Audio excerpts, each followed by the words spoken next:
This episode of the Boss Rush Podcast is brought to you by, well, you. If you want to learn more about Boss Rush Media's family of podcasts, head on over to bossrushmedia.com or patreon.com/bossrushmedia. Thanks for your continued support.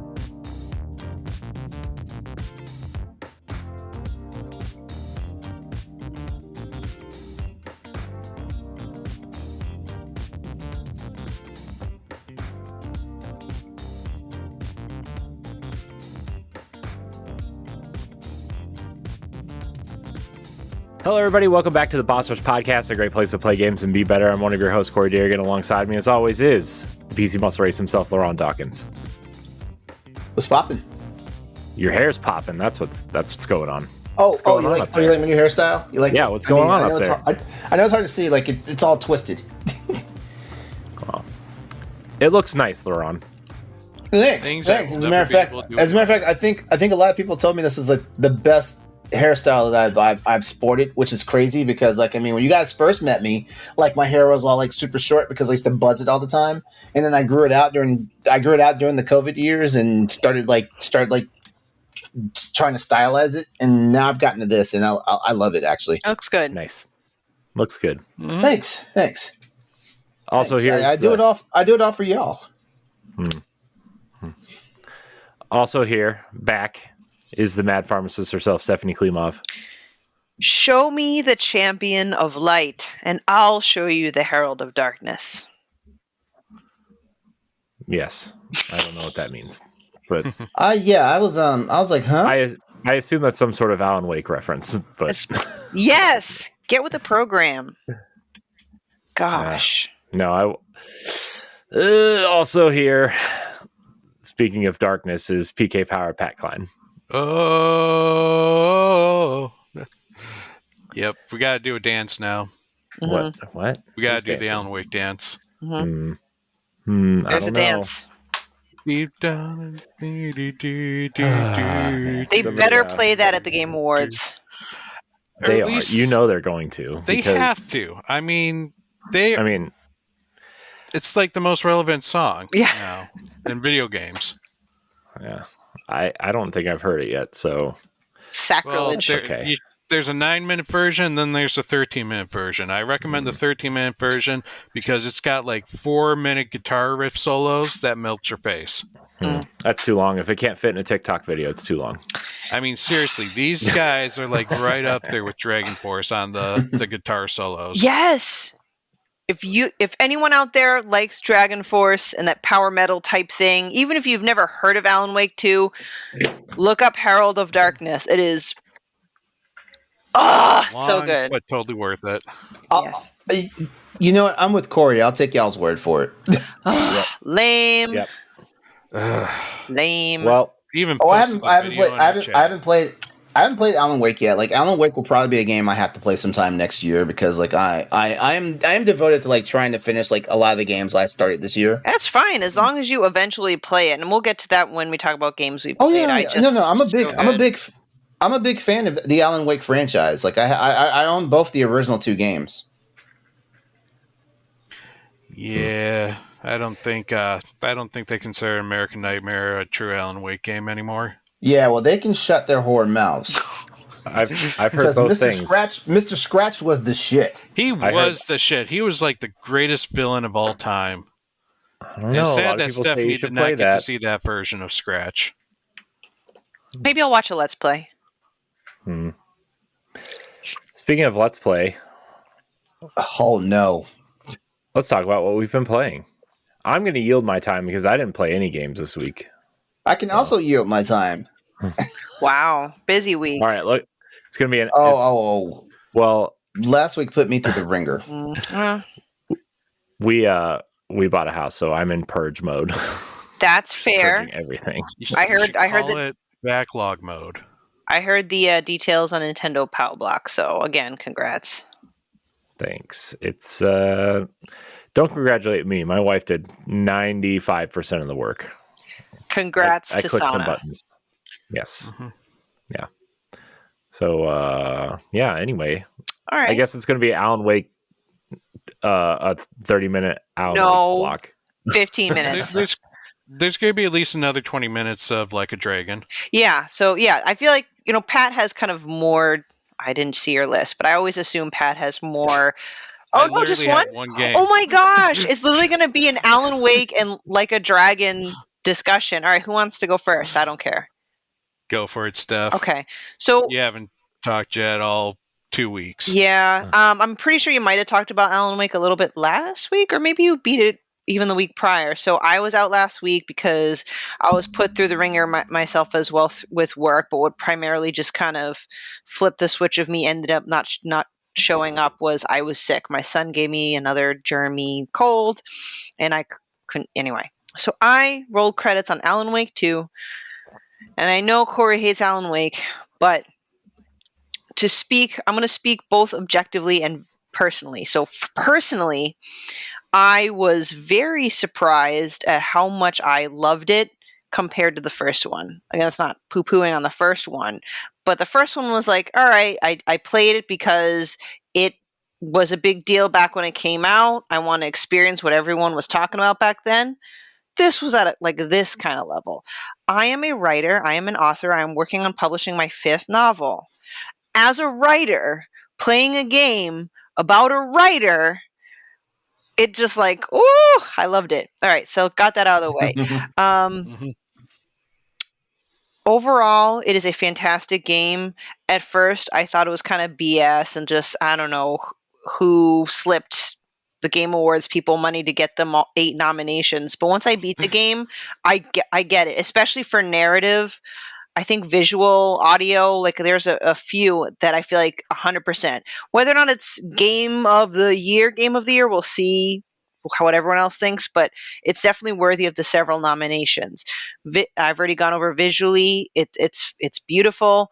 The sound, not just the Herald of Darkness, but all their chapter songs are great. The sound effects, like playing with the headphones, is spot on. It's amazing. It's spooky and it's got the jump scares, but not in a sense where I'm going to have terrifying nightmares at the end. A lot of personality. I love the characters. As far as the Scratch in this game, I think I'm okay with that character because I did not know the Mr. Scratch from the original game's DLC. It's DLC, right? Or was it like a it was its own thing. Yeah, it was a standalone technically. Okay. So it was an arcade. Bless you. Thing. It had DLC and a standalone because American Nightmare. The standalone was American Nightmare. Yeah. Okay. It was like a small game that was considered like an Xbox arcade. Yeah. Which was kind of an indie style back then. Okay. So I feel that if I had played that and experienced the Mr. Scratch in that game, perhaps my opinion of the Scratch in this one would be less. But without that knowledge, I still didn't mind it because the Dark Presence, it's an entity. It's not a real person, but I liked it coming from a mind of an artist because it is purely egotistical. We've got this phenomenon existing beneath this lake, Cauldron Lake, that is so egotistical that it'll latch on and attract any artist to be able to make its dreams come true, where basically the world worships it for its creative genius. So again, like just coming from a writer, I'm like, oh my God, this is brilliant. And just like seeing all the flashes and imagery of Scratch in Alan Wake and also in Casey, like it's very powerful. I think it's the imagery and the sound that adds to the power of Scratch in this game. The things that I nitpick on that weren't so great is I've came across a few glitches, nothing game breaking. Like I took tons of screenshots where things were just floating in the middle of the air. I haven't seen that kind of stuff in a while. Not game breaking, but when you're really into it, then you're like, oh, it's a floating axe, a floating bloody axe. Okay, cool. Can I pick it up? Another was I don't feel like the boss fights were the best. They weren't great. I don't think Alan Wake's a game that prides itself on boss battles, so I guess it's okay. But no, I texted Pat about one called The Drowned Lady. Yep. When you get to that part where you actually fight her, I tried fighting strategically because it's supposed to be a survival horror game. I'm like, okay, pull out flares, because the previous boss, you need to knock out a bunch of like darkness orbs so they don't keep respawning. So I went to the battle with that. And she has two major attacks, one where she shoots waves at you and black orbs at you. Now, I thought with physics, if you hide behind concrete, the waves will not hit you. Well, the waves still hit me, and the orbs, they follow you, and the attacks are so strong. I got hit 2-3 times, and you're dead. So me trying to go through this more strategic, slower thought process, I died several times. So I'm like, all right, what if I just shoot her? So the 20th time I fought it, I just kept shooting her like crazy, and then I got the battle over in 5 minutes. It doesn't make for a fun boss fight, because I'm like, all right, what's the point of all this rigmarole if I'm just gonna just lay it all on her? Anyway, also there's a bit of conflict I have with the concept of survival horror versus action horror, and the way I kind of compare it to our games I played recently, which is Resident Evil 2 and Resident Evil 4. Okay, Resident Evil 2, survival horror, resources are scarce, you use them when you need them, right? And then Resident Evil 4 is action horror, so you get more ammo, you can use them a bit more liberally, and therefore I feel like the enemies can be a bit more of a challenge, so to speak, because you have the ammo to waste. With Alan Wake, a lot of the characters are really fast. Like, they just zip just everywhere, and there's no locking system, so I end up losing a lot of bullets, and I'm out of ammo. And I think the game fixes it where if I played on normal mode, it'll like somehow magically make these boxes of bullets appear later. But then Saga's reload animation takes forever. I think Eddie talked about that in Nintendo PAL Block. I agree with him. The reload animation, half the time I get knocked on my ass and have to start all over again. Like, I felt the same way with Alan, because he had the revolver, and that took so long to fucking reload. All right, because Pat is a much better gamer than I, so has anything I've said so far seemed legitimate, or is it a get good situation? No, like the battle against the Drowned Lady, that's exactly how I beat her, was I just unloaded on her, especially after she stopped flying and started running. Like, it's like I couldn't even have time to heal, so I just took out my shotgun, used all the shells, took out the rifle, just started pummeling her with that, and eventually she fell. Yeah, so it's a bit disappointing. Like I said, I just couldn't understand the balance of their attempt at survival horror when their enemy mix, I don't know, it seemed very challenging, like, because I came in, when I hear survival horror, I think resource management, but then you have these enemies that are just like zip-zagging in front of you, behind you, knocking you over without it's very hard. But with all that aside, I think the story was incredible. Lots of layers. It's a game that I actually do want to go back and play again because I know I missed some things. That's how good the story is. It was one of the few games where I wanted to find all the Alex Casey lunchboxes. I wanted to find all the cult stashes. I think the only thing that kind of hindered me was the fact that, I don't want to deal with the respawned enemies, but overall it had a lot. And I never played Control, but now I want to play Control because there's so many Control references. I love Ati, the janitor. He's awesome. The ending was, in my opinion, great. I liked it because I'm like, now I can't wait for the DLC because there's so many questions I have, and I wonder which one they will address and which one maybe they won't. So with all that, my thought on the ending was I thought it didn't land quite as well as the rest of the game. Like, just without going into spoiler territories, I felt like it took 2 steps back in the progress. Well, speaking of spoilery, everyone needs to check out our next book club is Alan Wake 2, where Pat and I and guest will spoil the heck out of this game. So, and we'll do it in song. Yes, and dance, because we'll be on video. And dance. Like really awkward choreographed dance that's like but we'll pretend we're having fun with it. Yeah. Please do that. Please choreograph a dance. Yeah. So all in all, I went into playing Alan Wake 2 thinking, all right, well, I'm just going to play a game that it's just a big fan favorite. And I left it once again having to rearrange my top games this year. First, it was like Tears of the Kingdom, Hogwarts Legacy, and then there was Final Fantasy 16, and then Resident Evil 4 kind of knocked them all down. And now I'm like, I think my personal, I don't know. I'm really struggling. I am very surprised how Alan Wake was and just how much I enjoyed it. And maybe genre and gameplay wise, I might still lean more towards a Hogwarts Legacy or Resident Evil 4. But I think if I look at this game objectively with quality, gameplay, visual, sound, story, when you put that all together, it's pretty damn good. So it's crazy that every new game that Remedy comes out with just keeps getting better and better. Like they see the things that work with like the prior games and they continue to build on that. Yeah. I can see the passion in this game. Also, I had fun reading the credits because at the end they listed probably like the devs, like each individual like thank yous. And one of them, I should have taken a screenshot. One's like, making video games is hard. I'm like, oh, that poor guy, but guy or girl, or whatever. So I know I probably put Corey to sleep, but I think objectively it is a high quality game. It's not just good because I like it and I'm a writer. It's high quality.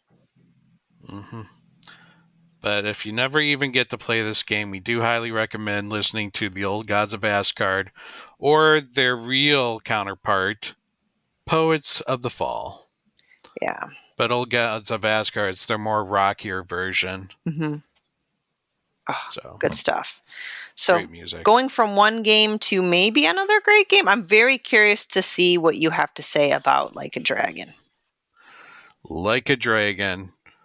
Gaiden, which means side story, or also, or whatever. It doesn't mean whatever, but what it means is that it is a part of a game series that is not necessarily one of the main games, but it works in tangent with the main game. And Like a Dragon, Gaiden does just that. It takes the original protagonist in the Yakuza series, which is called Like a Dragon in Japan. We're finally getting the name changed to Like a Dragon instead of Yakuza. So really, this would have been called Yakuza Gaiden, but now it's Like a Dragon. Do you think that's going to confuse some people at some point? I think that's why. Yeah. I think that's why with the latest one, when they changed the main character to Ichiban, they wanted to change the name to Like a Dragon to differentiate itself. But going forward, everything's going to be called Like a Dragon. But this one brings back the original protagonist, Kiryu, or as he's known in this game, Joryu, because he erased his name. And a spoiler-ish for the for Yakuza 6, Kiryu kind of stumbles onto a conspiracy that like brings a very secretive government agency against him, and he's left with a choice. They offer him hush money, but he's did not want to always have to look over his shoulder, so he said, "I will die for you," and he essentially erases himself from history and goes into hiding at the end of 6. And so now we get to find out about 3 years later what's going on. He now works for that shadowy organization called the Daijo Doji, and they send him off on a periodic mission so that he can kind of earn their keep while they keep him in seclusion. And one of these missions happens to go array. I think that's the word. Awry. Awry. It goes awry. It was supposed to be a simple guarding of a smuggling mission, and it turns out that they were set up by a Yakuza group. And so now Joryu has to go and figure out why they were set up. Like, why were these Yakuza interested in this shadowy organization? So that's the primary setup of this. The gameplay is classic Yakuza. It is, you run into a bad guy, they tell you what it is, like street punk, Yakuza, gangster, and then you go up into like this brawling like battle system where you just punch and beat the living snot out of your opponent. You have two different styles of fight. You have the agent style where Joryu has gadgets that he can use with this fighting style. Agent style is a little more faster, but then he gets the things like his wire, which is a really cool gadget that wraps around the bad guys, and then he can use it to like toss bad guys into like different directions or into other bad guys. Then there are other things like drones that you can send off to like run into the enemies that you're facing. That's one style, and then the other style is his Yakuza style, which is his typical brawler where it hits harder, but you don't have the gadgets. But yeah, it hits a heck of a lot harder and has more of his signature moves that you're familiar with. The game, again, plays very much like a Yakuza game where the story is deep. It's got very interesting characters. It is very dramatic. The side quests can get batshit crazy, and you can literally spend hours upon hours not even focusing on the main story and doing all the little side things, such as going to an arcade and playing classic Sega games. You can also go to a cabaret club. And this time, the cabaret clubs is a little different in that they are full motion video. You're talking to a real live person. Well, in the game instead of like a character model. So, it's the same kind of cabaret where they ask you some questions and you have like three choices to answer, where one's a really good choice, one is an okay choice, and one is a bad choice. And you build up that affectionate meter until you finally get all the affection, and then you get a nice little spicy cutscene with them, which is added to the spiciness where they're now real instead of fake. So, speaking of spicy, I see Zelda giving herself a bath behind you. Yes. That's not very ladylike, Zelda. Oh, she don't care about being ladylike, right? Right. Right into the butthole. Yeah. And there's a ton of side quests. Like, one of the cool things about this one is that they're like the standard request side quests that have like a miniature story that goes along with it. And then there are even these bite-sized requests that you can just talk to someone on the street and they'd be like, oh, I would like to see a picture of this, or, oh, can you show me how you play, like, can you get a certain score in pool or golf or darts? Or there'll be other ones that would be like, hey, can you beat these people up for me? Just like small side quests that only take like a minute to do.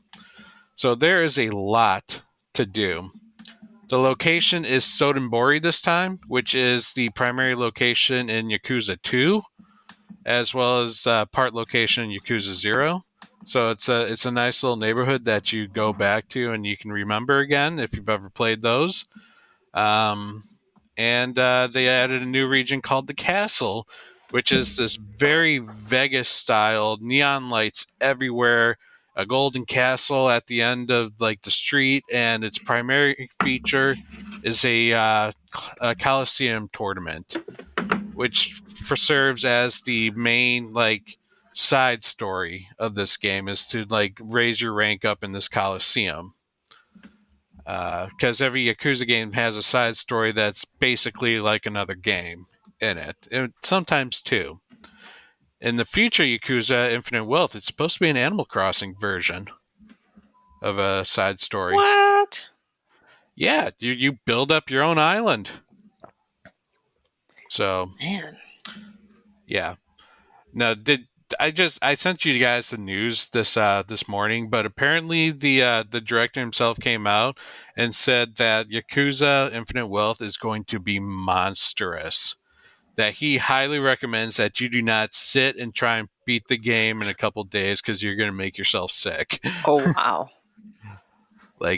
And just to say, the Yakuza Like a Dragon, the one before, took over 100 hours just to do like the story and side quests. So if he's saying this is their most monstrous project, I can only imagine just how huge that game's going to be. Luckily, Like a Dragon Gaiden is more bite-sized. This is a game that I feel like I can platinum in 30 hours. So I would say to anyone who has never played a Yakuza game, this is actually the perfect jump point to get into it. You don't necessarily need to know the prior knowledge of Kiryu from games 0 to 6. The game gives you a great breakdown because otherwise you're going to be playing like 800 hours worth of video games just to get to that point. So the game's like, this is the most important events that you have to know about. I could be wrong because I haven't played any Yakuza or Like a Dragon games. Almost seems like these are all like almost like a variety game, if that makes sense. Like there's so much like random shit that can be done in one game. Like there's still a plot, but it seems like there's so much. No, you're absolutely correct. Okay. Like a Dragon Like a Dragon Yakuza, the last one, had a Mario Kart Go-Kart game in it. That you can play through it. You can play the entire Virtual 5 game in this game. Like, there's a hell of a lot to do besides the really good story and character animations. And you usually want to play this game in Japanese,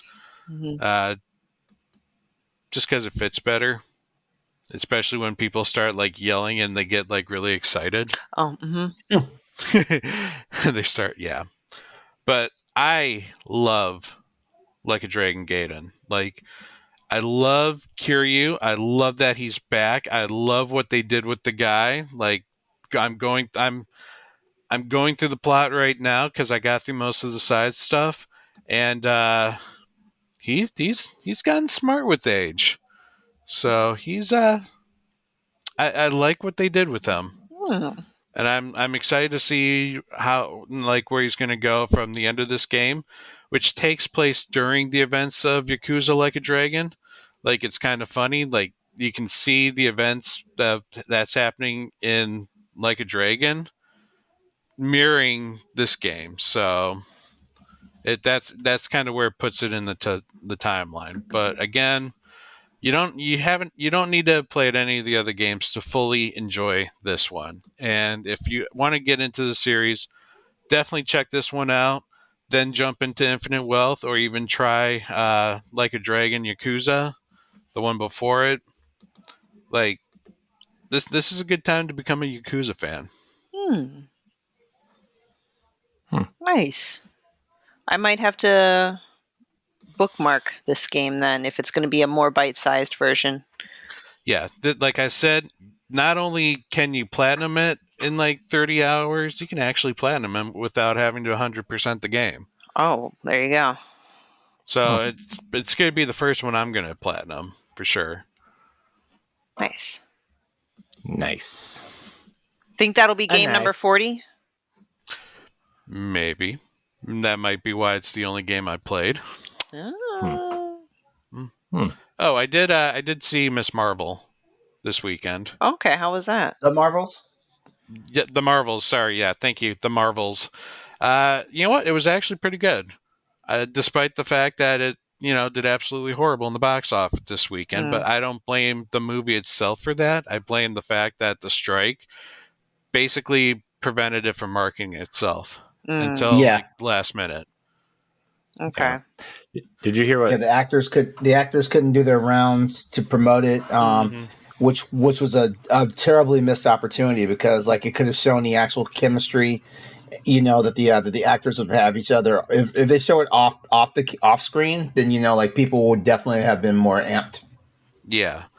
No, the actress that played Miss Marvel, she is awesome, and I would have loved to have seen what she had been like on a tour with this, because she's a fangirl in real life, just like she is in the movie. Oh, that's nice. Mm-hmm. But yeah, it's a great movie. It had some generally good moments in it. It probably also had the most horrific moment that somehow they turned it into a comedy. Like, it could have been a plot to a horror movie that's just that terrifying. Oh. But well, yeah, it involved the cats. Wait, what did the Flurkin do this time? Oh my gosh, you're right. It involves the Flurkin. I knew it was the Flurkin. Yeah, I don't want to spoil it because it's just like your mouth is just open like they're doing this and yet they're making it funny. Like it's like if the aliens, like if you watched Alien but it was a comedy. All right, now I need to see this. See, like I forgot this movie was coming out. How the hell do we make the Xenomorphs funny? that's it. If you can make it funny, that's what this movie did. But yeah, the chemistry between the three main characters and Nick Fury is great. I like that it tied in several of the TV shows together, except for it didn't seem to have anything with Secret War. Like I would expect, which is wild. Is wild. But I haven't seen the movie. I'm talking like I've seen it. Yeah, no, like I feel like this was supposed to come out before Secret War did, but I'm not sure anymore. Like just because of how they delayed things and moved things all around. But there weren't any like tie-ins with the Secret War, but there were tie-ins to other things like WandaVision and Miss Marvel. And then it also ties in some other universes.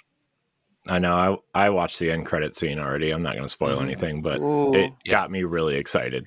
All right, that's it. I'm gonna go watch it. But see, that's what I mean. Like even advertising, like I forgot that this movie came out. So, I'll have to check it out. Thanks for sharing that. Almost, it reminded me. And let me know when you're done, because after that, I want to talk about a movie that I saw. Okay. Yeah. Also, Loki. Check it out. The second season was amazing. I need to finish Loki. Oh, that last episode's gonna break your heart, bro. It's that good. It can make you feel feelings. Feel feelings that you never thought you could feel. Okay, I'm done. Oh, I forgot that I saw Five Nights at Freddy's. Yeah. What'd you think? I liked it. I liked it because it's like it's a rated T for teen horror movie. So like I'm a wuss. I can't handle really, really horror movies. So this is like my level. No, it's great. They had a lot of great Easter eggs. They did a great job with it. The little bit that they had to work with, I felt like they stayed mostly true to the overall lore. Obviously, there's a little bit of tweaks there, and the jump scares that they had, like with Balloon Boy, is actually pretty funny. So I liked it. I really liked it. I enjoyed the movie, but I really felt like it was lacking. There could have been more. And I don't know, like I saw the plot twist coming a mile away. Oh yeah. Which that guy, Lillard, Matthew Lillard. Yep. Matthew Lillard, yeah. Dude, I almost didn't recognize him in the beginning. I'm like, holy crap! I know, right? I know, right? Is it just old or is he mature? Like, he's getting older. I know. So just he's got to be in his late 40s now. Well, I remember him back. Oh man. Anyway, with Scream. Yeah. We won't go that Scream. But I don't want to spoil FNAF, but I will say he did a really great job with his acting. Like he really. Yeah. Oh my God, he's 53. Oh, I don't like hearing that. I don't like hearing that. Oh my God, he's older than I am. I thought we were probably in the same, like, well, I mean, technically he's only 4 years older than me, so we're gonna stop talking about this now. Anyway, Five Nights at Freddy's. Yeah, he played a teenager in Scream during the same time we were in high school. Yeah. Then again, Alison Hannigan played a teenager when she was 28 years old in American Pie. Mm. I loved him. I loved him in 13 Ghosts. 13 Ghosts and SLC Punk. I loved him in those movies. I mean, he was kind of a super douche, and She's All That. I love that movie. What'd you say, Corey? I said I love that movie. Oh, that's Rachel. You said it so low. Right? You said it so low. I thought you said something else. Oh no, I'm just really far away from my microphone. I was sitting back.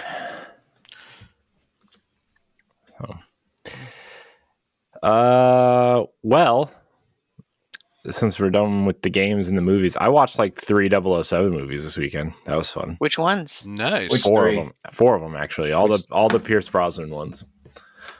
Oh, okay. What? Good choice. Mm-hmm. He's a great James Bond dude, but the other 2 movies are like the last 2 movies he did are really bad.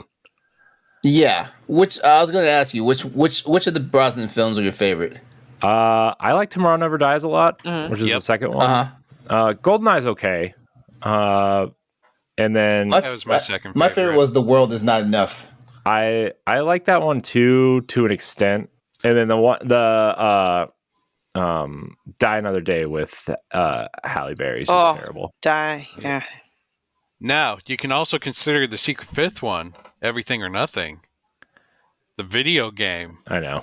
The original video game where he went up against Willem Dafoe. Mm-hmm. That game's awesome. That game is like better than some Bond movies. Yeah, most Bond movies. Let's be honest. I mean, come on. It was Pierce Brosnan, Shannon Elizabeth as a Bond girl, and Willem Dafoe as the villain. Yeah, that's amazing. Why didn't they just make it a movie? Exactly. Oh man, Agent Under Fire was pretty good too. You know, I didn't play that one. I did Nightfire, and I didn't care for that one. I liked them, but GoldenEye Rogue Agent was not very good. No.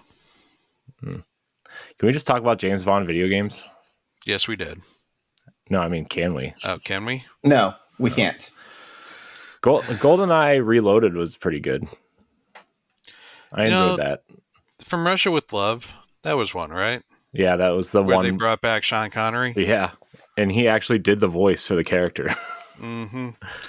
Yeah, I didn't actually play that one, but I wanted to because of that. It's weird. It's more of like a real spy game. It's third person. It kind of reminds me a little bit of I was going to say Alpha Protocol a little bit, but it's not RPG-y. It's just like the way it moves and feels. Mm-hmm. Okay. Man, Alpha Protocol is really good too. Xbox owns that IP now, I think. I thought that was Sega. Obsidian developed it. Well, maybe Sega does. Yeah, you're right. Maybe Sega owns some part of it. Maybe you're right. Anyways, enough about that. Mm-hmm. Alpha Protocol is really good. Not backwards compatible, though, for some reason. Anyways. So, Video Game Awards. Yeah, we'll go into that. Video. Okay, we're getting right into it. All right. Yeah, Video Game Awards. So the nominees were announced the week we are recording this. Of course, if you're a patron, you're hearing it a week or two after that. So surprise. But the nominees were announced, and yeah, I mean, what do you guys think of we're going to go Game of the Year right off the bat. What do you guys think of the Game of the Year nominees, which were Baldur's Gate, Tears of the Kingdom, Mario Wonder, Spider-Man 2, and Alan Wake 2 was the last one? And RE4. Yeah. Oh, and RE4. You're a lot of numbers here. I will say right off the bat, and this is not an insult to the game, it's just given the sheer number of games that came out this year that were great, I'm surprised Mario Brothers Wonder made the Game of the Year list, only because we've got the Final Fantasy 16, Dead Space remake. I know I'm missing like one other really big one. Why am I forgetting it? But anyway, Diablo 4. Yes, Diablo 4 and Starfield. Starfield got snubbed. Well, I don't. I think the biggest. I have thoughts on that. Like, I will say Starfield did get snubbed, but I have thoughts on about why Starfield didn't make it. Starfield basically is pulled this time what Cyberpunk pulled a couple of years ago at the Game Awards. It came out. It wasn't exactly what people expected. It had problems and things like that. And even though it was a most anticipated game, it was a most anticipated game. Like a lot of the shortfalls or shortcomings for the game, like basically hurt it. Makes sense. That's also why Hogwarts Legacy isn't in the Game of the Year contender. As a matter of fact, Hogwarts Legacy got snubbed every category. I think that was it's a political thing. Yeah, it totally was a you think it was a political thing? Yeah, heck yeah. Oh yeah. They want to avoid anyone. Do you know how incestual the game industry is? Of course, it was a political thing. Yeah. So I mean, it stinks, but whatever. It is what it is. I mean, as long as people buy the game and the devs are supported, that's fine. It's gonna be political when we have Activision, Blizzard, and Ubisoft games. Like I that's bullshit. But I feel like that's the whole thing about things being political. People pick and choose what they want to be political about at whatever time. Yeah. Mm-hmm. That's the thing. It's whatever's popular at the time, and you don't want to be on the wrong side of what's popular. Most of the time, right? I mean, obviously there are definitely certain no, we're not crossing that line, but right. But anyway, so sorry, I just want to jump in with that first take with Wonder is an amazing game. I just was not expecting it to be a Game of the Year in its nominee. I expect nominations in other categories, but for this, I was like, oh, okay. I don't think it's going to win. I also think so. Two things. I'm surprised Resident Evil 4 is on this list because it's a remake. And I think it is still, unlike something like Resident Evil 2 or 3, it's still relatively similar to the source material, right? That would be my opinion. Also, I think Star Wars got snubbed. Star Wars did get snubbed. Oh my goodness, yeah, I forgot that also came out too. Wow. Yeah. I think the reason why Starfield and Final Fantasy 16 weren't on this list is because they're too divisive. I think the people that love those games love them, and I think the people that don't like them really don't like them. Interesting. I mean, it's crazy that they had Final Fantasy's, almost every award before had Final Fantasy 16 on it. Final Fantasy 16 for most anticipated, and then all of a sudden they're after what? I think they had 8 awards. They're like, okay, we're done. You're not getting best direction or best narrative or even best game of the year. Yeah. But you're getting best everything else. My thing with Final Fantasy is that I think true Final Fantasy people wanted some sort of resemblance of a JRPG. More like turn-based, Japanese, not action. Well, not just that, but even a Japanese-inspired action role-playing game, and this is way more action than RPG, which I do agree with, but also what I played was really awesome. So, no, it should at least have gotten nominated for Best Direction or Best Director. I feel, but I'm a little shocked that Spider-Man is on this list. To be honest, why are you shocked? Yeah, it made the deadline. It's a good game. I'm just shocked that I thought people were going to put other games on here, except I guess everybody loves Spider-Man. But Spider-Man's the best superhero game out there. But I don't know. Until the Suicide Squad comes out, or shall I say, did you see Fortnite? Speaking of Suicide Squad, did you see that WB announced that Wonder Woman is a game as a service now? Mm-hmm. They're doubling down. I did not see that. Yep. I'm like, who else is in it? You gonna be the the World War II, World War I pilot that dies? What's his name? Trevor something? I don't know. I fell asleep during that movie. I didn't really care for it. I was like, somebody put a woman in Captain America. Well, I not to sound cliche, and I definitely have not been a hardcore gamer all my life just because of finances and how my parents view on video games. But from the humble bit of years I've played up until recent years, personally, 2023 might be the best year in gaming for me. Again, this is not to make a statement or a declaration. It's definitely in the conversation. I mean, I think you would put it in there with like 2007, which was Mass Effect and BioShock, and 2018, which was Gears God of War 2 and Red Dead Redemption. Okay, yeah. So yeah, one of the best years in gaming. Yeah, it's definitely in the I conversation. agree. This is like probably the best. This year, this year was a wonderful year for gaming. Yeah, this is a wonderful year. So, what do you think? Wonderful year for gaming that I barely played. What game of the game of the year that you would pick, and then which one do you think would actually win? So, for example, I might want Alan Wake 2 to win, but I think in the end, Baldur's Gate 3 is going to win.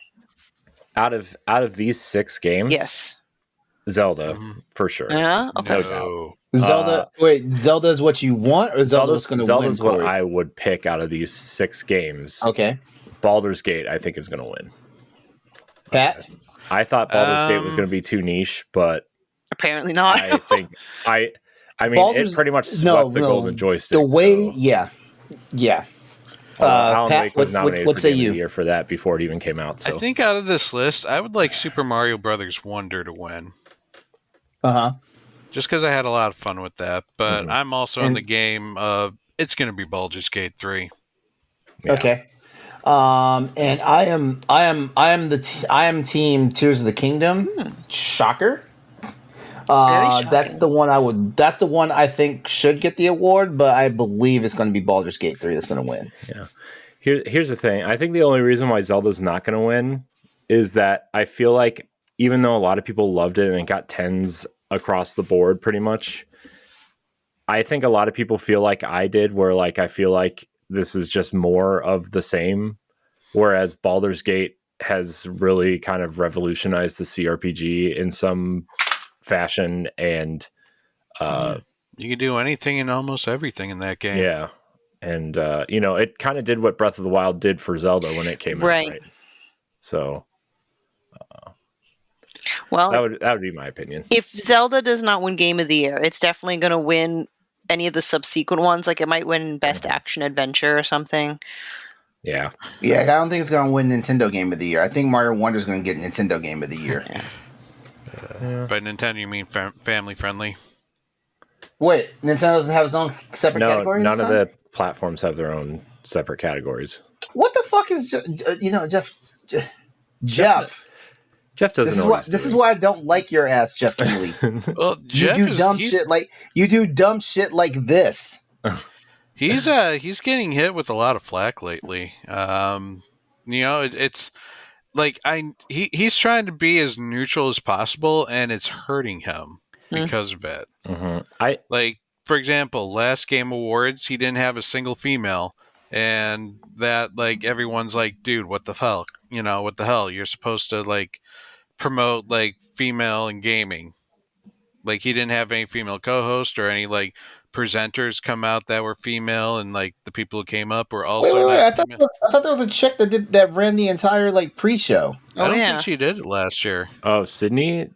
Yeah, she did. She did last year. She ran the entire pre-show. Listen, can I just say something very unpopular opinion? And that pre-show was like that pre-show was like what, 90 minutes long, wasn't it?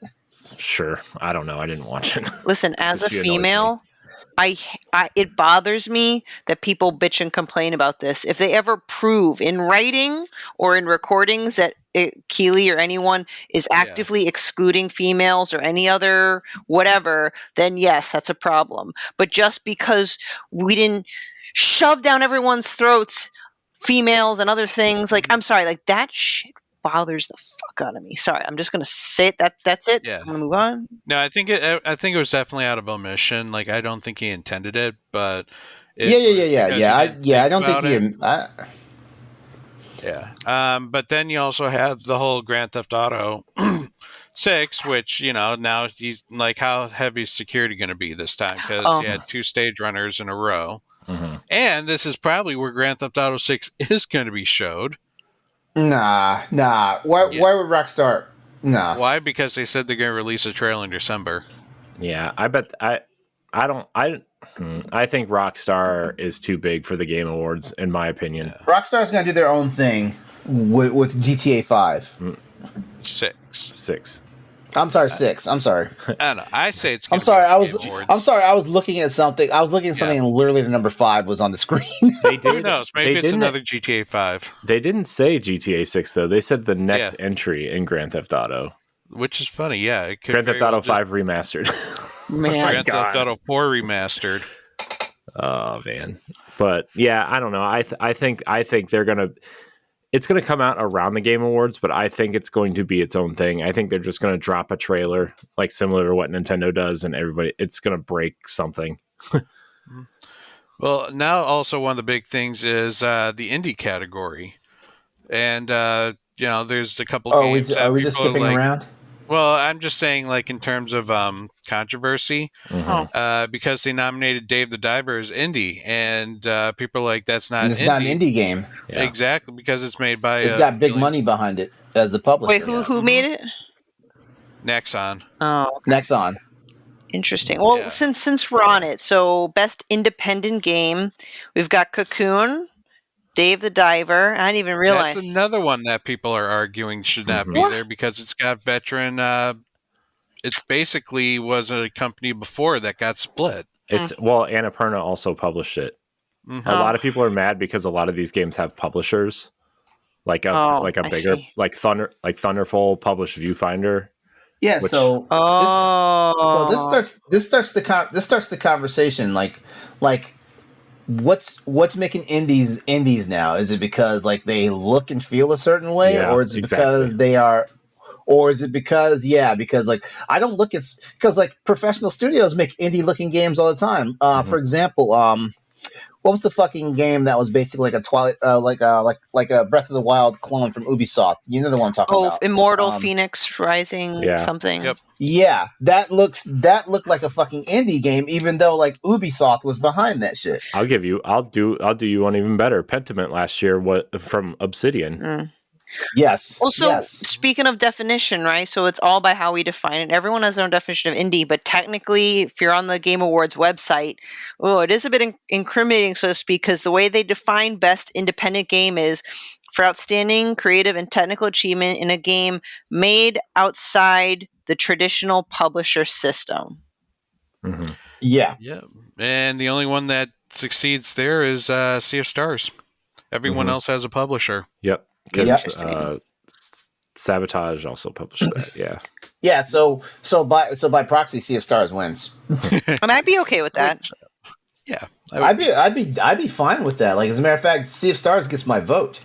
Yeah. I mean, Cocoon was amazing. I'm not gonna lie. Like the idea and the puzzles behind Cocoon are like they're refreshingly thought provoking. Did you play Viewfinder, Pat? I did not. Is that the one where you take pictures? You take pictures and you use the pictures you take to change the environment and solve puzzles. That is on my list. I want to play that. It was on PlayStation Plus, I think. Yeah, of course. At one point. I let that expire. Whoops. Yeah. I downgraded mine to just the lowest tier. I might cancel mine altogether after I finish. Well, I'm sure they'll offer a Black Friday deal on membership, as they always do. Mm-hmm. Okay. Is there like another category you want to Oh, sorry, I didn't mean to cut you off. Oh, I wasn't really saying anything. I was just making a noise to kill the dead air. Oh, well, do we want to maybe, for example, so we don't exhaust every category, but maybe do a couple, maybe each one of us picks a category and we'll talk about the games that are in it? Yeah, I mean, we could do that. Who wants I want to talk about best esports coach. Okay. You do. I really don't want to do that. I'm going to choose most anticipated game. Ooh, let's see. Okay. And I want to know what games are missing from this list. All right, so what is it? Jesus. Okay, so it's Final Fantasy VII Rebirth, Hades 2, Like a Dragon, Infinite Wealth, Star Wars Outlaws, and Tekken 8. Okay, I can tell you those last two games, Star Wars Outlaws and Tekken 8, are nowhere close to being contenders. Like I personally am looking forward to Tekken 8. I participated in both the last two betas for Tekken 8, and I will be getting it when it launches in January. But all that aside, like I know for sure a fighting game that doesn't start with the name Street and end with the word fighter is not going to win the most anticipated game. You know, Street Fighter is like the 4th best-selling fighting game series. Yeah. My most, I mean, Star Wars Outlaws is my most anticipated game next year so far. Although it just got rumored that it's delayed, so. I think it's cool that Hades 2 made it, but I don't think it'll win. I would say Final Fantasy Rebirth, maybe? Yeah, I would say Final Fantasy. That's what I'm saying. That's what I'm saying. Yeah. I would love it to be Yakuza, but it's probably Rebirth. Yeah. My two to win this would be Final Fantasy 7 and Hades 2 would be the ones that'll fight this out. I love how Jeff Keighley introduced this category as, now remember, this has to have been officially announced, which immediately scratches off the Grand Theft Auto. Yeah. Which clearly is the most anticipated game. I hope they never announced. If Grand Theft Auto is shown at the Game Awards, I hope the trailer drops right before this category, because that would be hilarious. That would be. Yeah. You know what they need to do if it is shown at the Game Awards? Just slide another thing up into this category. They should bring in Bill Clinton to announce it. Oh God. Oh my goodness. That would be really hilarious. He probably would do it. I don't know what I'm doing here, but here's Grand Theft Auto 6.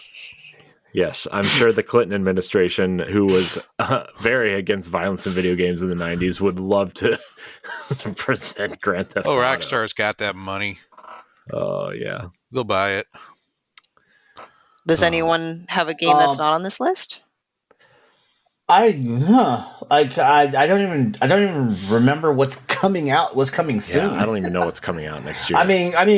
I mean, I'm surprised. I'm surprised because didn't we have like unannounced games like on the last few, like for example, before Tears of the Kingdom was actually a realized game? Wasn't like the next Legend of Zelda Breath of the Wild sequel? Wasn't that a game that was taking up space on the most anticipated game list? Yep, the sequel to Breath of the Wild, I think it was what it was called. Well, I mean, it was announced that the sequel was being made. They just didn't call the game its name until like the very end.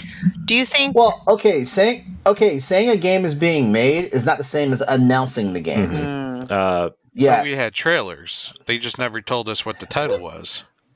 I think the one game I think that should maybe be on this list that's not, and I'm kind of surprised that it's not a little bit, although it is a smaller game, is Hellblade 2. I was going to say Hellblade 2, or how about Fable? The Fable. Fable could. Well, I don't think Fable's coming out next year. But does it necessarily? Well, I mean, I guess it's implied it's next year, but they technically announced it, and there was technically a trailer. Yeah, Fable. Because if they did that, then why not put Silksong there? Oh my God! Unless, of course, that's one of the Game Award announcements. Is it's out now? Yeah. Every indie direct, every showcase, all the chats like Silksong. Oh, speaking of, why is that not the most anticipated? I don't know. Maybe because it's coming out this year. Speaking of, so they're supposed to be releasing Baldur's Gate 3 on Xbox kind of imminently. Series S. Imminently, and I think they're going to shadow drop it at the Game Awards. Is my that'd be guess. Cool. Because they're supposed to announce their DLC at the Game Awards, supposedly, for Baldur's Gate, which comes out early next year. Okay. I think that would be a good way to get people excited. Do you think this is a big enough? I would think it would be big enough. How about Silent Hill 2 remake? It could go there. That should have been on the list. That should have been on the list. I don't think it would win, but it could definitely make the list. Yeah, it should have been on the list, yeah.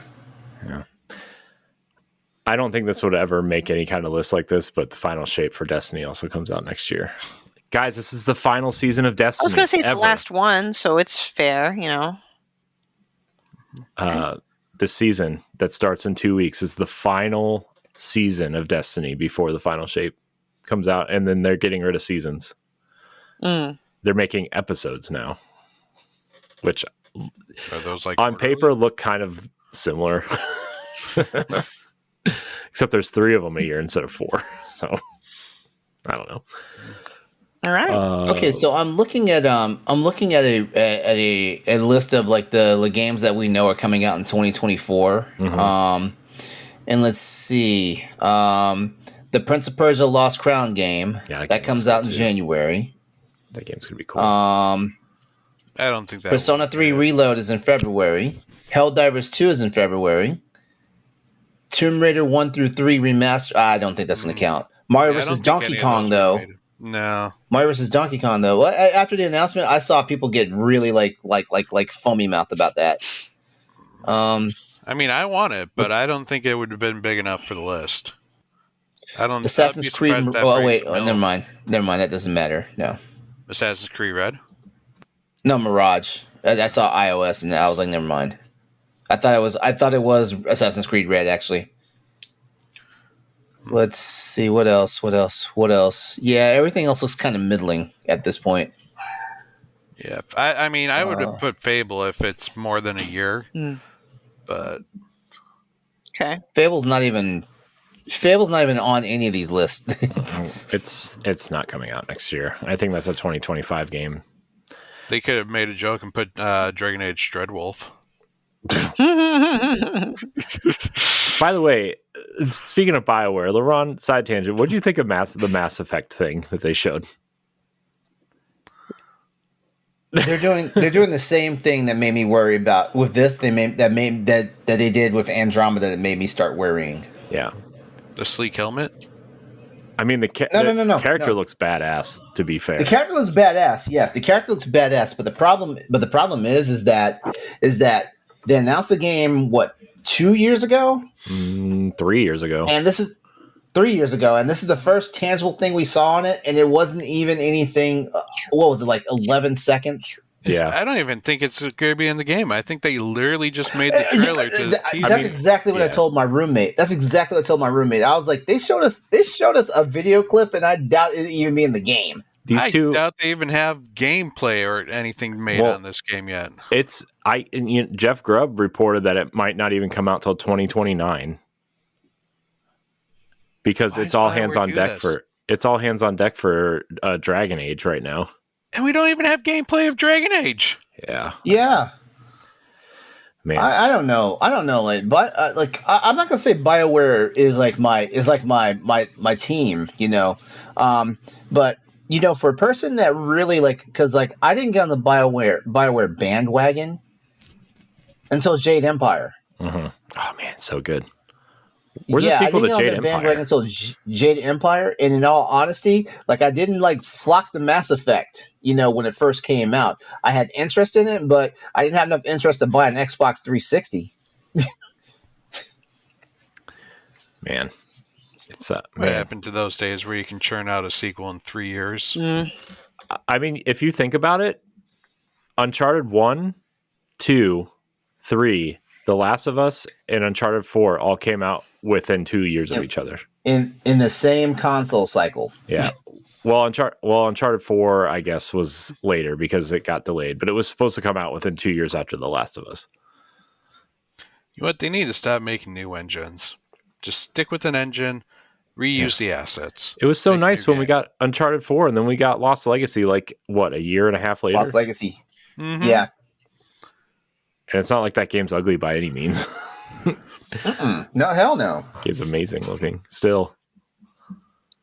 I don't need horse testicles that shrink in the cold. I don't need that level of detail. Just make me a fun game. Well, maybe to some people, that's their idea of a fun game, Pat. Don't yuck people's yum. You know what? If you get shrinking horse testicles, then that means you have to make your own damn coffee, too. That's how realistic we're going. Then you got to dip the testicles in your coffee. Make sure you blow on it first. Oh, God. Next category. I want to go with best performance. Oh, let's take a look at who we got here. Best performance. Ben Starr. Best performance. Yep. That's my winner right there. Final Fantasy 16. Cameron Monaghan. Wait, where is it? For Star Wars Jedi Survivor. Idris Elba for Cyber. Idris Elba's going to win. I'm just going to say that right now.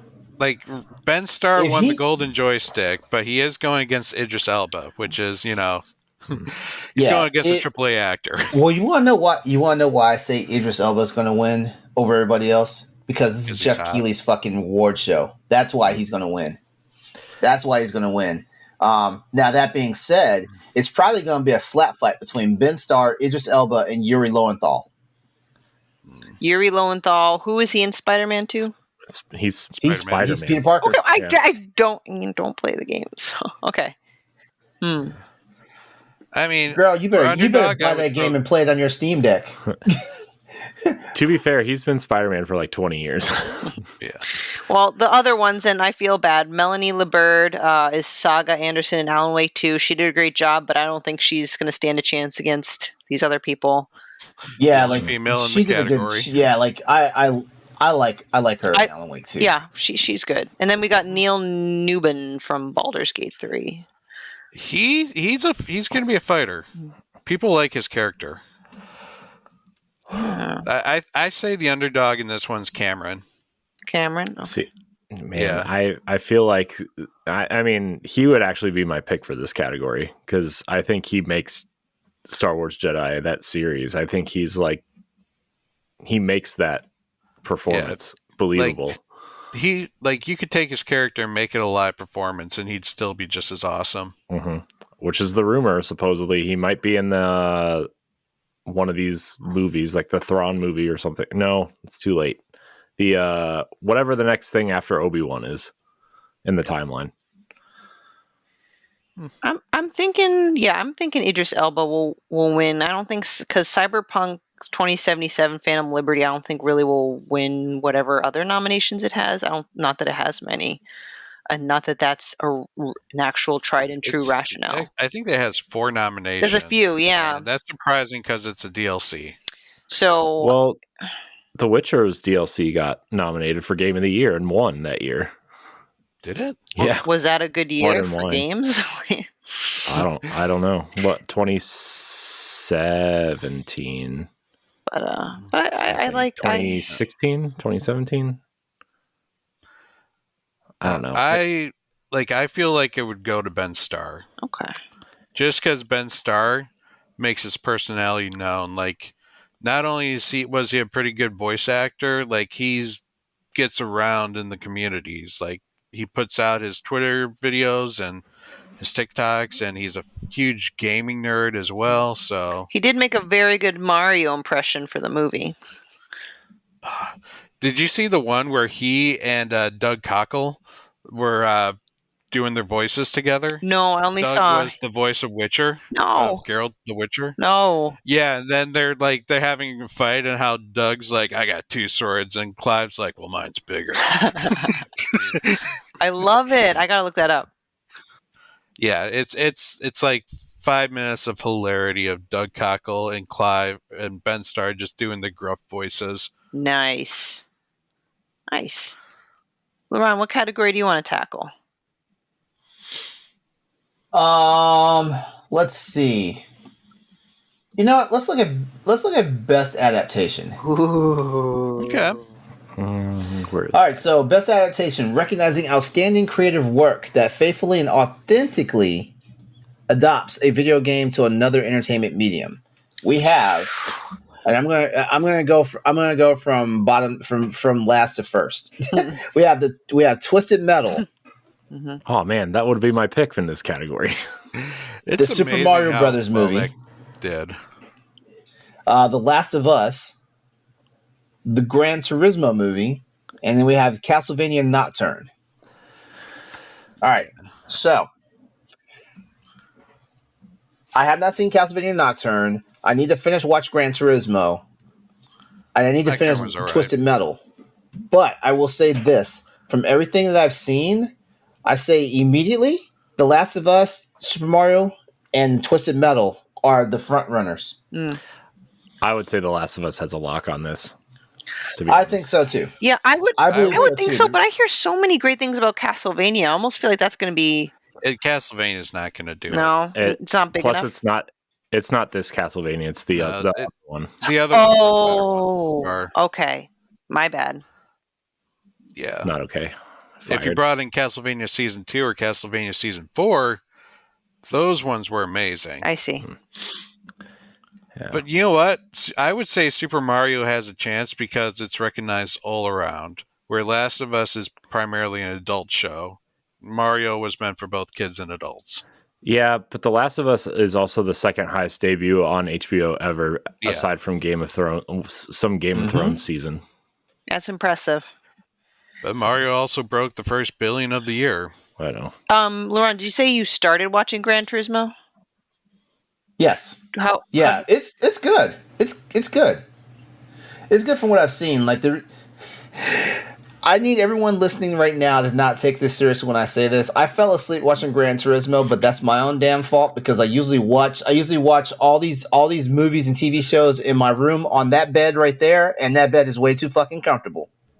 Yeah, because I haven't seen it, but I must give it credit for the fact that they were able to make a movie out of a racing game. Like, I know there's story behind it, but sometimes like it's hard enough to make a video game adaptation movie or series, let alone a racing one. They made an adaptation out of Twisted Metal, and like there's barely a story for Twisted Metal.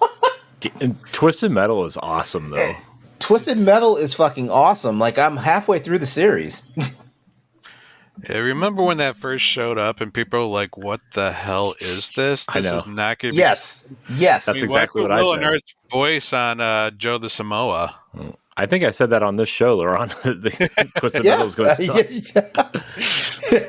It ended up... Watch as Corey now eats his hat. I did not make that. Like Corey burned through the series. Like I was shocked how fast he watched the series. I watched it in 2 days. It was awesome. Yeah, I was shocked how fast you went through it. I mean, it makes it easy when there's only 8 episodes and they're all half-hour long. And they're all there. Yeah. Nice. I'm looking forward to seeing who comes out on top, but I'm thinking Last of Us. Now I'm almost kind of leaning toward Gran Turismo just from what you guys talking about, but... Gran Turismo is good, but I don't think Gran Turismo has a chance. Okay. Yeah, I don't think it does. Out of actual theater nominations, I would put Mario before Gran Turismo. All right. Yeah, same here. I think out of all these, I enjoyed. Oh, sorry, LeRon. Go ahead. Oh, no, I was going to say I enjoyed the Mario Brothers movie, but then again, like in all honesty, looking at this, like the Mario Brothers movie, they played very safe, and I know a lot of people had doubts about Illumination Studio doing it. Chris Pratt being Mario, stuff like that. But the movie, in all honesty, was fun. It was entertaining. It was fine, But also, it was safe. Yeah. Because just thinking about this, right? The whole thing with everybody remembers the preview scene where Bowser shows up at the Penguin Land and stuff like that, and if we had known that was the opening of the film back then when we first saw it, we'd have been like, what the fuck? I kind of assumed it was going to be the opening, to be honest. I thought that... Oh, you thought it was going to be the opening? Yeah. I thought it was going to be like not so much the climax, but kind of like, like somewhere in the middle. I'm surprised at how much I did not like the Mario movie. Like I went in going, this is probably going to be fine. It's an animated kids movie, but gosh, dude, there were too many. Like, I enjoy a good Easter egg, but God, like the whole middle of the movie was Easter eggs. There was the Smash Brothers thing. There was the Mario Kart stuff. There was Luigi's Mansion nod. Like, there are, and that's aside from like every other thing. Like, okay, the guy from Wrecking Crew being their boss was funny. Okay, I thought that was funny. But man, there were too many Easter eggs in this movie, and they're even pulling from other franchises that were not necessarily Mario adjacent. Yeah. So, I mean, I think the cast was great. Casting was great. It didn't do it. Like, if I never see this movie again, it'll be fine with me. Like Debbie Downer.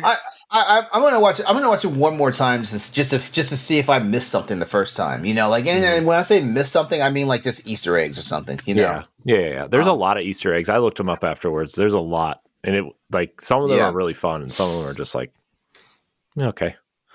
Yeah, I honestly feel like they tried a little too hard with it. Well, not too hard, because too hard would have actually like killed the movie for me. But they were trying a lot. Yeah, they should have spread the Easter eggs out over like 3 movies. And you see, and this is why I have like a fear for the Legend of Zelda movie. Yeah, I know. God.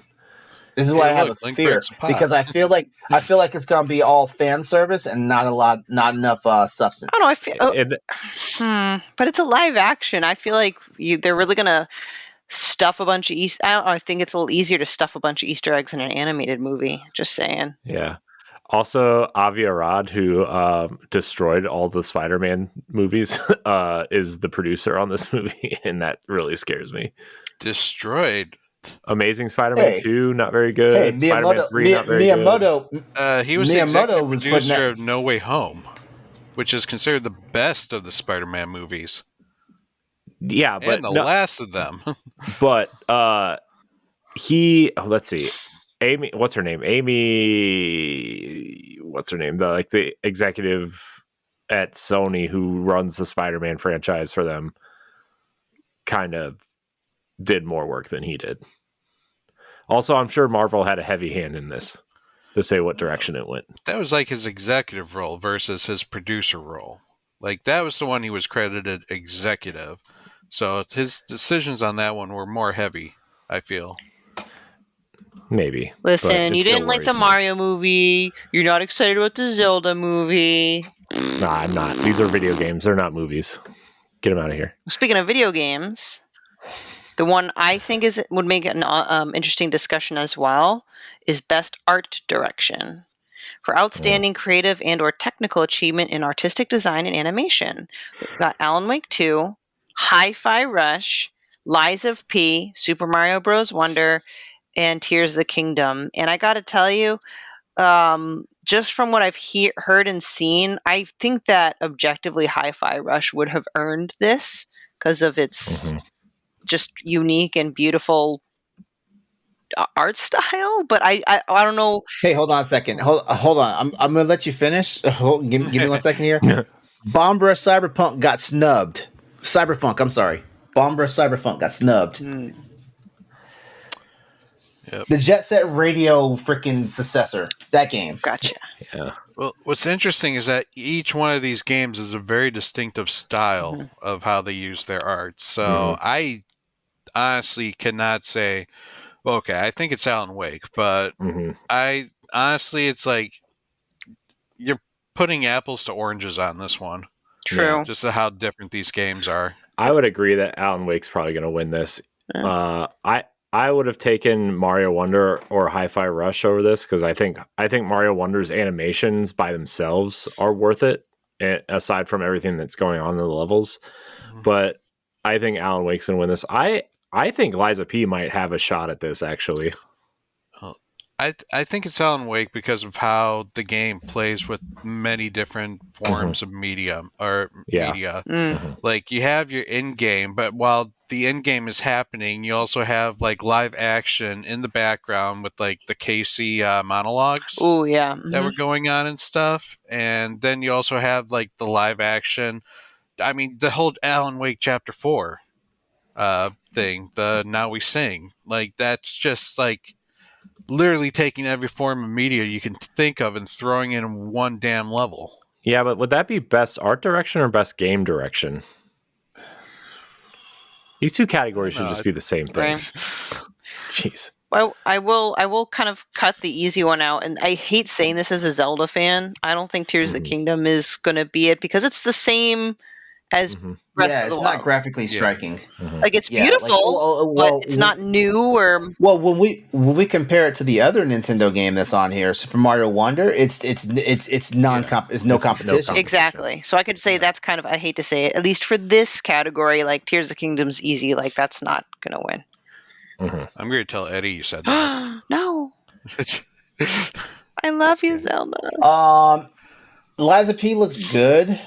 But I think I don't think it's in the right place. I feel like Liza P should have definitely. I think Final Fantasy 16 should have been on this list before Liza P got there. Yeah, I could see that. Final Fantasy 16 is a beautiful game. It is. Beautiful game. Oh man. And we talk about art direction with all the fucking battles with the summons and with the Aeons. I was going to say the icons. I was going to say that. Yep. Ooh.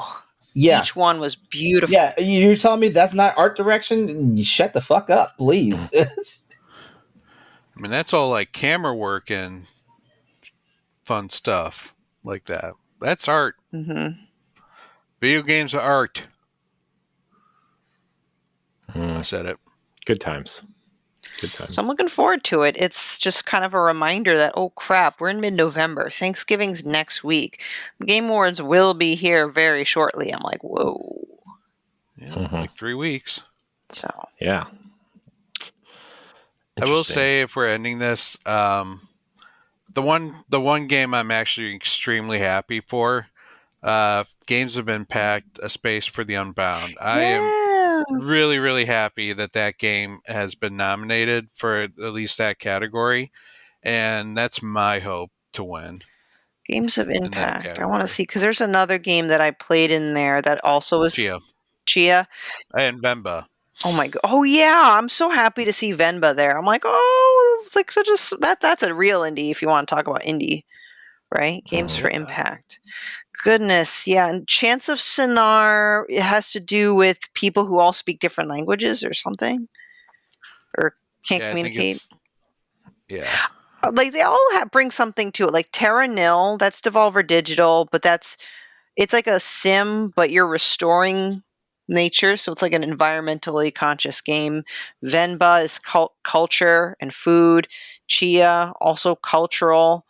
Chance of Sinar and Space for Unbound.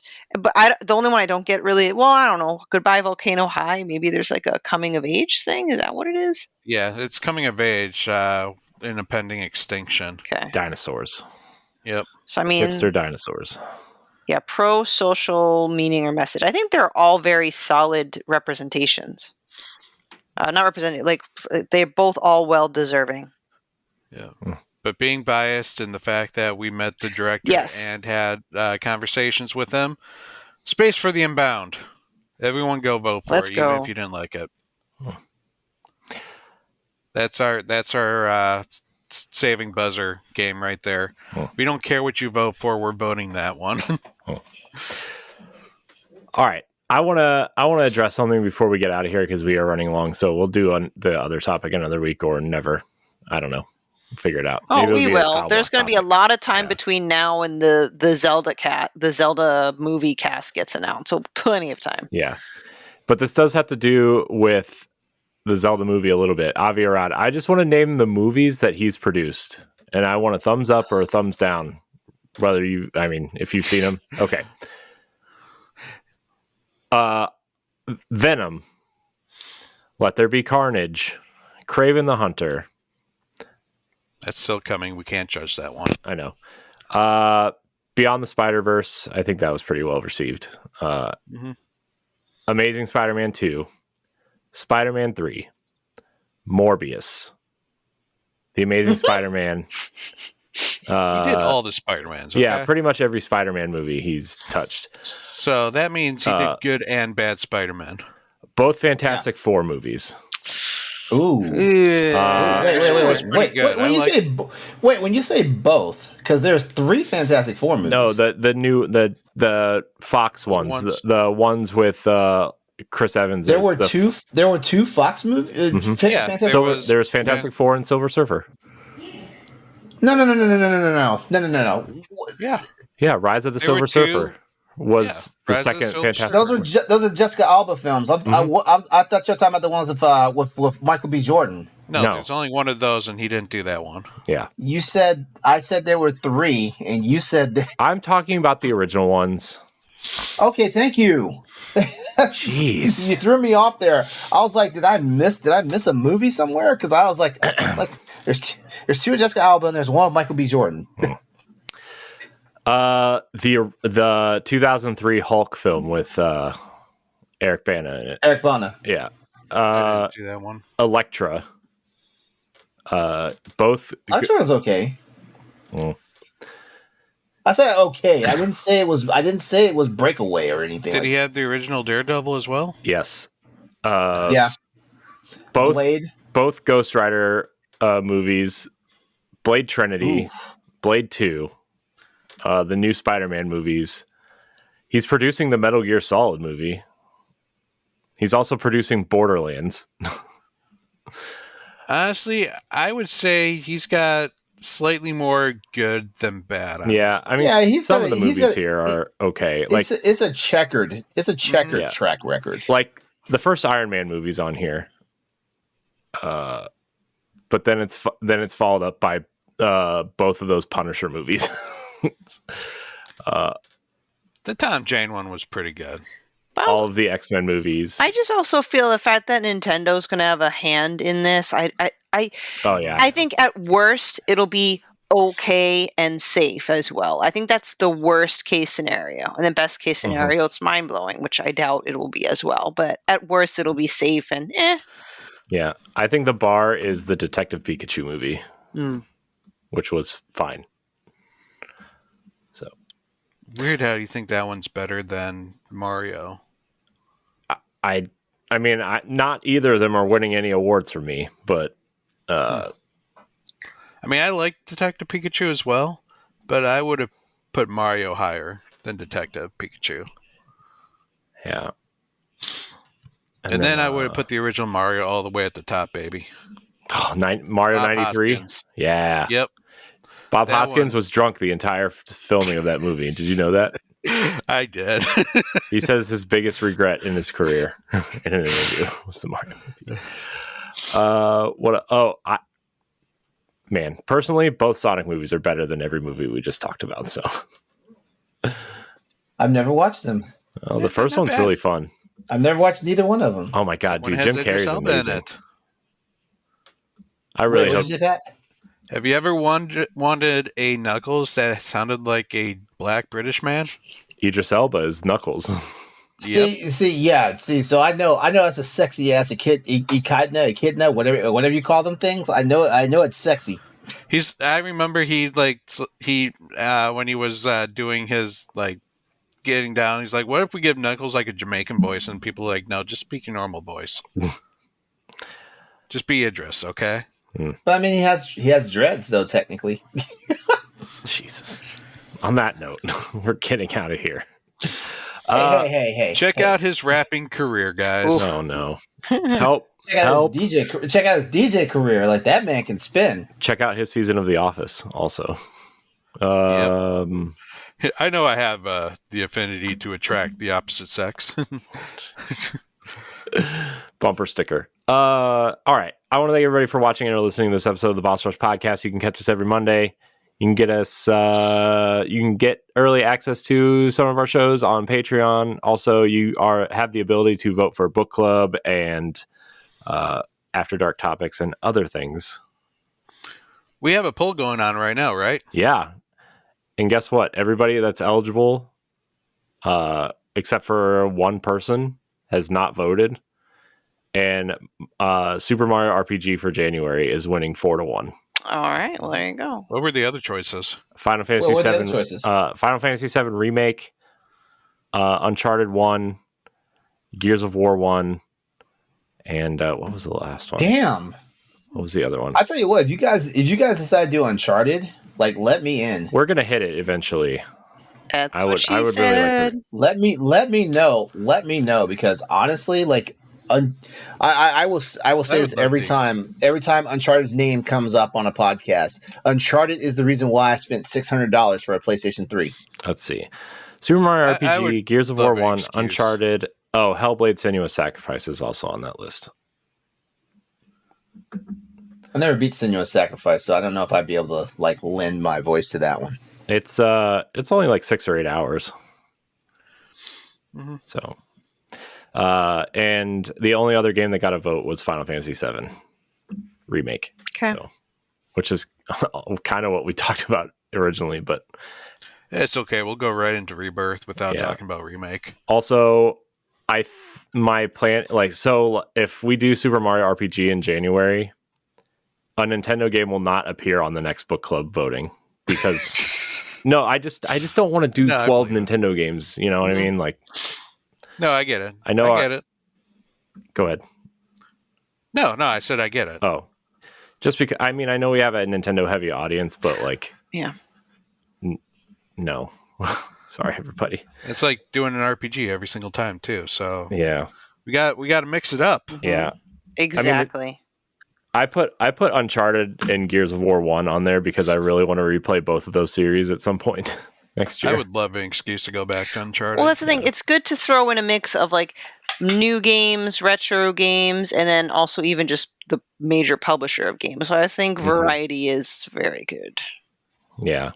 I also want to do, like, if we're going to do like a not new game, if it has like a sequel coming out, I want to make that like relevant. That's why Final Fantasy VII was kind of the first game that popped into my head when we were discussing it at some point. But I think Mario would be a fun one, though. Yeah. Plus, I've never played it, so Me neither. Like I said, it'll be a fun one. I wonder if I should play the original before I play this one. No. Okay. Play this one. It's from what it looks like, it's almost exactly the same. Okay. Great. Anyways, guys, thank you for your time tonight. Everybody out there, thank you for your time. Mm-hmm. Thanks for watching and listening, and until next time, we love you. Goodbye. Bye. So long. If you want to be a Patreon producer, head on over to patreon.com/bossrushmedia and find out which tier is right for you.